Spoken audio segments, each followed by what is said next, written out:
మనం గొప్పవారుగా ఉండాలంటే మన జీవితంలో మనకేం కావాలంటే తగ్గింపు స్వభావం కావాలన్నమాట.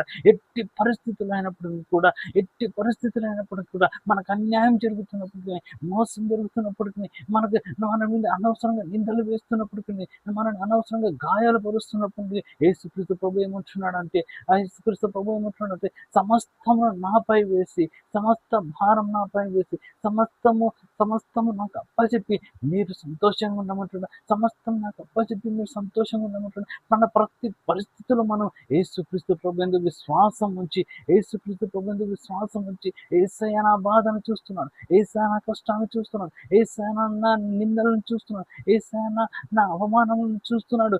ఒక రోజు వస్తుంది నాకు ఖచ్చితంగా దేవాది దేవుడు నా జీవితంలో న్యాయం చేస్తాడన్న విశ్వాసంతో మనం ఉంది మనల్ని మనం తగ్గించుకొని ప్రతి విషయమందు యేసుక్రీస్తు ప్రభు కొరకు మనం తగ్గించుకొని, యేసుక్రీస్తు ప్రభు కొరకు మనం తగ్గించుకొని, మనలో ఎటువంటి కల్మషం లేకుండా మనం జీవించినట్లయితే పరలోక రాజ్యంలో గొప్పవారం అవుతామని చెప్పి ఇక్కడ యేసుక్రీస్తు ప్రభు తెలియపరుస్తా ఉన్నాడు అనమాట. ఈ దిన వాక్యం వింటున్న నీవు నిన్ను నువ్వు తగ్గించుకోవాలన్నది దేవాది దేవుని చిత్తం. నిన్ను నువ్వు తగ్గించుకోవాలి, లోబడాలన్నది దేవాది దేవుని చిత్తము. పరిశుద్ధాత్మకు నువ్వు లోబడాలన్నది దేవాది దేవుని చిత్తం. పరిశుద్ధాత్మక స్వరానికి నువ్వు లోబడాలన్నది దేవాది దేవుని చిత్తం. యేసయ్య స్వరానికి నువ్వు లోబడాలన్నది దేవాది దేవుని చిత్తం.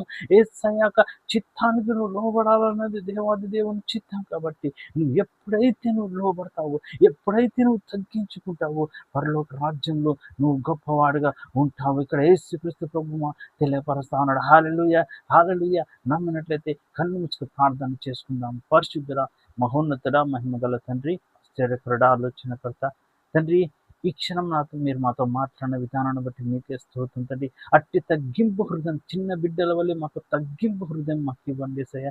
తగ్గింపు హృదయం, లోబడే తత్వాన్ని రజనను మాకు ఇవ్వమని మీ సన్నిధానాన్ని వేడుకుంటూ, దేవా మీకు ఇష్టలుగా జీవించే కృపను మాకు దయచేయమని వేడుకుంటూ, యేసుక్రీస్తు నామమున అడిగి వేడుకుంటున్నాము తండ్రి. ఆమేన్.